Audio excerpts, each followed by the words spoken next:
नमस्कार दोस्तों, स्वागत है आपका अपने चैनल नवी क्लासेस में। बहुत देर से आपको इंतज़ार था एफएसटी की आंसर की का। तो जो एग्ज़ाम एफएसटी का आपका दिसंबर में हुआ है अभी आज 3 दिसंबर को, तो उसके आंसर की लेकर के जो मैं आपके सामने हाजिर हूँ।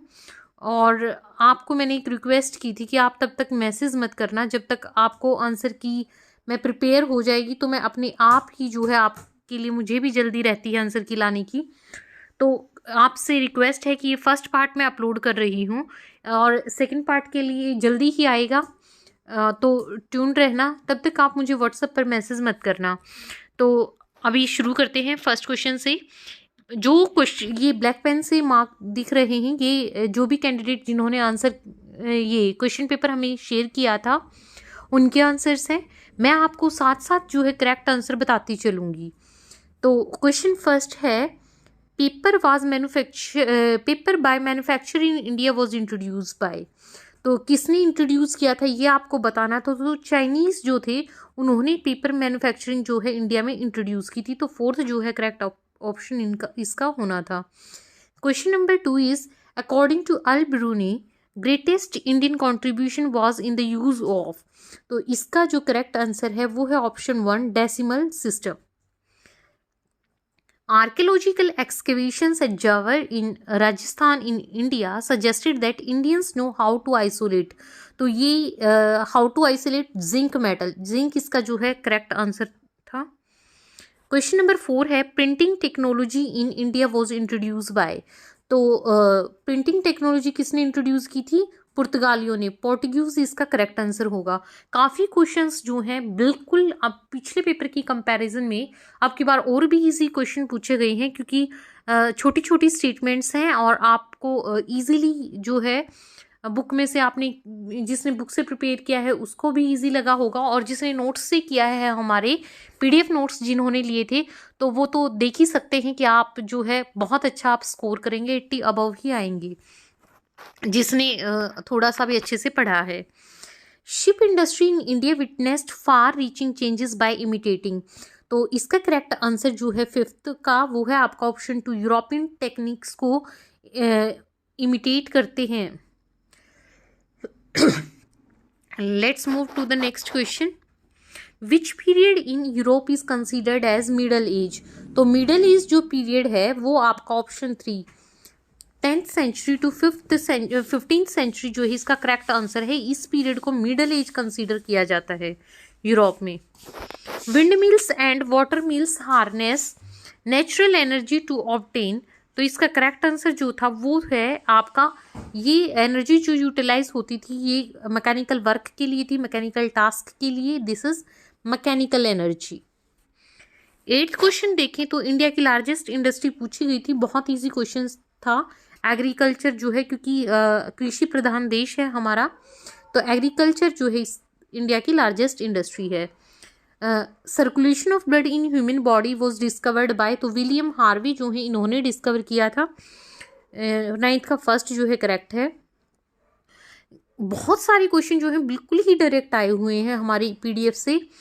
10th क्वेश्चन जो है, all the innovations in west which one had the greatest effect politically, economically and socially.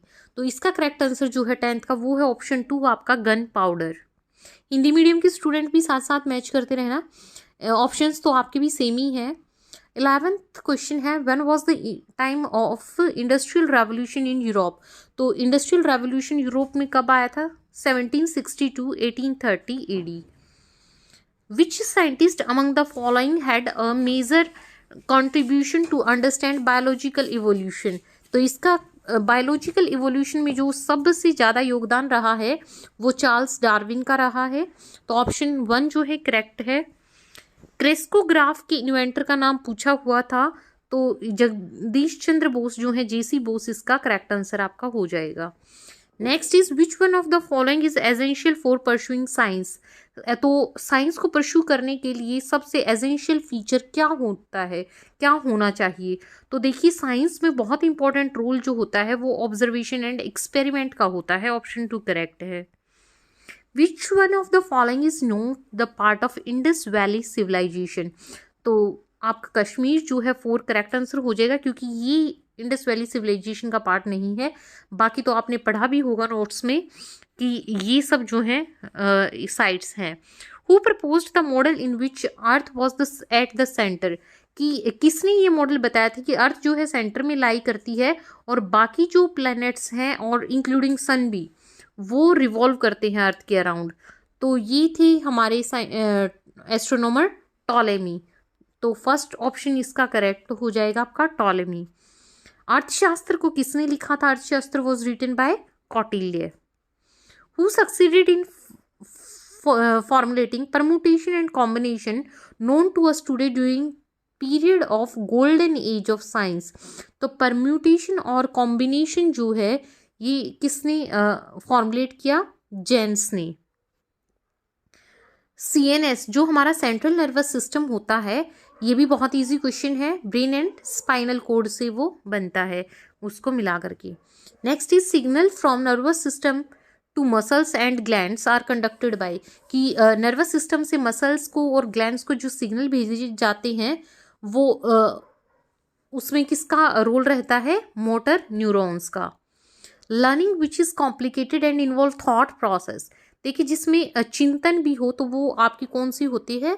संज्ञानात्मक अधिगम, आपका कॉग्निटिव लर्निंग। 21 का थर्ड है। 22 है pre operational stage, pre operational period पूछा है आपसे डेवलपमेंटल स्टेज में।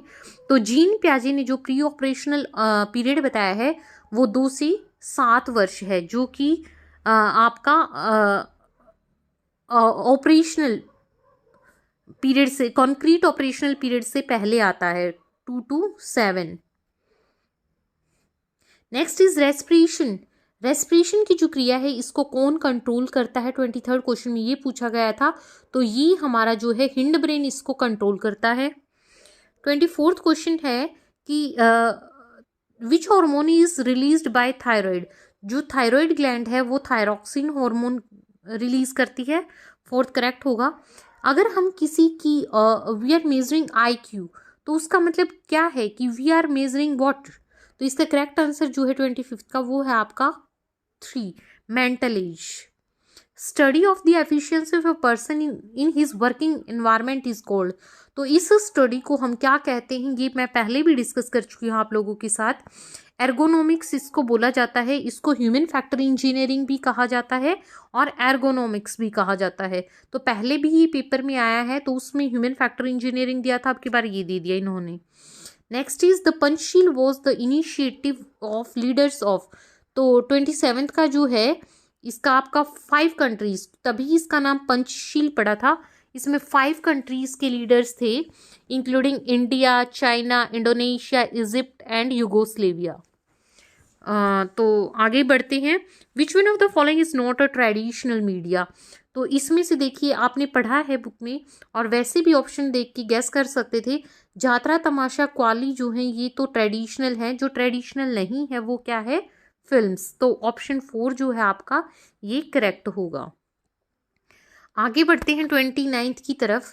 तो इसमें थोड़ा सा मैं आपको बता दूं कि कुछ 1 मिनट इशू है, ये कोई PDF बनाते टाइम कुछ आप इसको थोड़ा सा कर लेना एडजस्टमेंट। NWICU की फुल फॉर्म पूछी गई थी, तो 29th का जो है फर्स्ट आपका करेक्ट आंसर था new word information and communication order. बिल्कुल सारे के सारे ये क्वेश्चंस जो है मैंने आपको नोट्स में दिए हैं। नोट्स जिन्होंने आगे आने वाले एग्जाम्स के लिए परचेज करने हैं उसके लिए मैं डिटेल्स जो है डिस्क्रिप्शन में डाल दूंगी, व्हाट्सएप नंबर डाल दूंगी। बाकी आप हमसे टेलीग्राम पर भी कनेक्टेड रहना। Palm oil is imported in India from. 30th question में पूछा गया है इंडिया में पाम ऑयल जो है वो कहाँ से इम्पोर्ट होता है। पाम ऑयल को और क्या कैनोला ऑयल से भी जाना जाता है, तो शायद कैनोला नाम से मैंने नोट्स में दिया था। तो इसका करेक्ट आंसर जो होगा आपका वो है option number 1, Canada and Malaysia. तो कैनोला ऑयल जो है USA, कनाडा और मलेशिया से होता है इम्पोर्ट। तो आपका करेक्ट आंसर 1 हो जाएगा। Which country decided to have minimal contact with outside world to protect its cultural identity. तो मेरे हिसाब से जो है इसका आंसर श्रीलंका होना चाहिए। बाकी कुछ डाउट हुआ तो मैं आपको कमेंट पिन कर दूंगी बाद में, अगर और आपको भी सही आंसर इसका पता हो तो मुझे तो हल्का सा डाउट है तो बता देना, मेरे हिसाब से जो है श्रीलंका होगा। आगे बढ़ते हैं। 32nd क्वेश्चन है, which is not the example of. आपको बताना है इनविजिबल रेडिएशन का एग्जाम्पल नहीं है पूछा गया है, तो इसका जो है वो लाइट वेव्स हो जाएगा। चलते हैं आगे। Source of geothermal energy, geothermal energy का सोर्स इनमें से बताना था क्या है, तो hot springs is the correct answer. Nuclear energy is produced by, तो न्यूक्लियर एनर्जी जो है वो यूरेनियम से प्रोड्यूस होती है। बहुत ही हाईली रिएक्टिव मेटल है, इसका विस्फोट होता है न्यूक्लियर रिएक्शंस जब होती हैं। Which one of the following is not a natural fibre, इनमें से नेचुरल फाइबर नहीं है वो आपको बताना था। तो देखिए कॉटन, सिल्क और वूल तो नेचुरल है, नाइलॉन जो है वो सिंथेटिक फाइबर है, नाइलॉन इसका करेक्ट आंसर होगा। In India states important for sugar industry, तो शुगर इंडस्ट्री के लिए जो स्टेट्स इंपॉर्टेंट हैं वो आपके ऑप्शन करेक्ट है, ये Maharashtra and UP.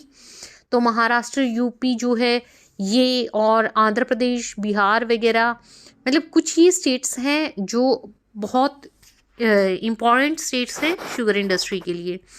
Next question 37 is people are reluctant to use technology due to, तो इसका आपको बताना था कि देखो लोग बहुत इच्छुक होते हैं टेक्नोलॉजी को यूज़ करने के लिए, तो इसका रीज़न आपने शेयर करना था। तो correct answer all of these हो जाएगा, क्योंकि ये सभी जो हैं इसके रीजंस हैं।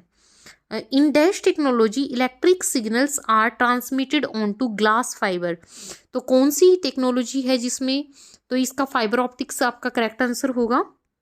लेजर वेव्स जो होती हैं they are made up of waves of dash wavelength, तो 39 का जो है आपका सेकंड कोहेरेंट इसका करेक्ट आंसर हो जाएगा।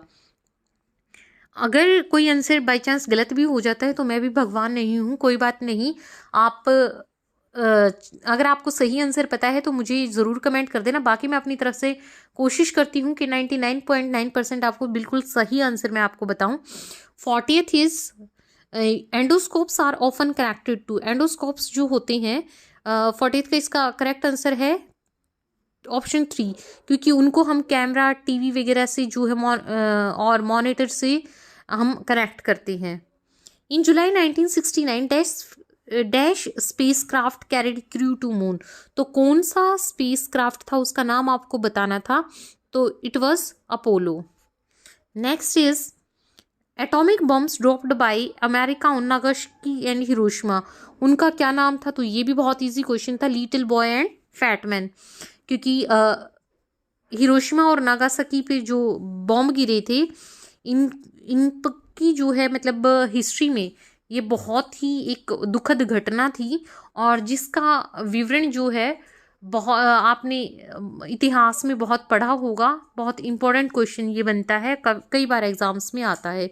तो little boy and fat man इसका करेक्ट आंसर है। प्लास्मिड्स क्या होते हैं आपको बताना था, तो 43rd का जो आपका है थर्ड सर्कुलर, वो डीएनए मॉलिक्यूल्स होते हैं।